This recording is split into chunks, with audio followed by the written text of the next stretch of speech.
Lo pernah lihat gak konten-konten di TikTok atau di Instagram yang ngajarin cara jadi stoik cuy? Kayak bangun jam 5 pagi, journaling tiap hari, hidup minimalis, dan cuek sama drama. Kontennya sih keren banget ya. Nah tapi anehnya itu, sekarang tuh banyak yang orang tuh justru FOMO gitu terhadap stoikisme tersebut. Padahal stoikisme itu filosofi yang ngajarin kita itu buat nggak FOMO gitu. Lucu kan? Nah makanya di video kali ini gue bakal ngebahas kenapa orang FOMO terhadap stoikisme cuy.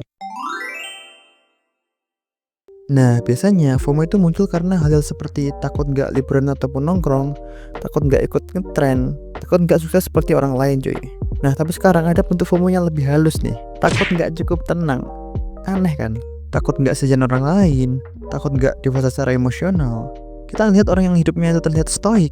Terus kita mikir ya, duh kenapa ya gue itu masih overthinking banget? Kenapa gue masih reaktif banget kalau lagi stres? Dan akhirnya tuh kita tuh ngebandingin keterangan batin kita yang seharusnya tuh personal dengan citra di layar orang lain cuy. Padahal stoikisme itu soal menerima realita hidup dengan lapang, bukan lomba jadi paling cuek ataupun paling zen gitu.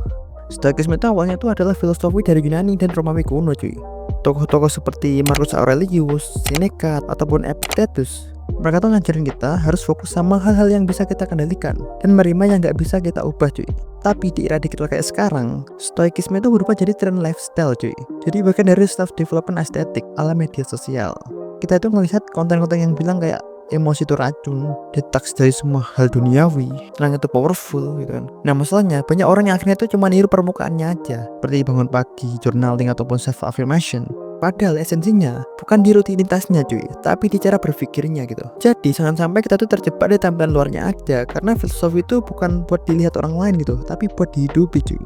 FOMO terhadap stoikisme itu nggak langsung terasa gitu, tapi efeknya tuh bisa dalam banget gitu. Kita tuh jadi ngerasa gue tuh harus sudah nggak gampang emosi lagi. Gue tuh harusnya tuh udah bisa let's go, udah bisa move on. Dan kalau kita belum bisa, kita tuh malah nyalin diri kita sendiri cuy. Kita tuh lupa bahwa manusia itu memang punya emosi gitu. Stoikisme tuh nggak ngajarin kita itu buat mendam, tapi buat memahami dan juga mengelola.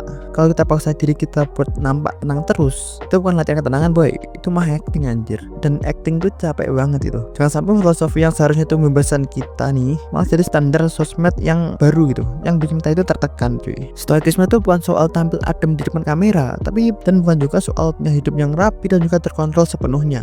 Kalau lo itu bener-bener ingin belajar jadi tenang, mulai dari satu hal yang sederhana, terima bahwa lo itu manusia gitu, punya emosi, kadang reaktif, kadang lelah, dan itu pun wajar banget itu. Jangan kejar ketenangan demi citra cuy, biarkan ketenangan itu datang lewat pengenalan dan juga penerimaan diri.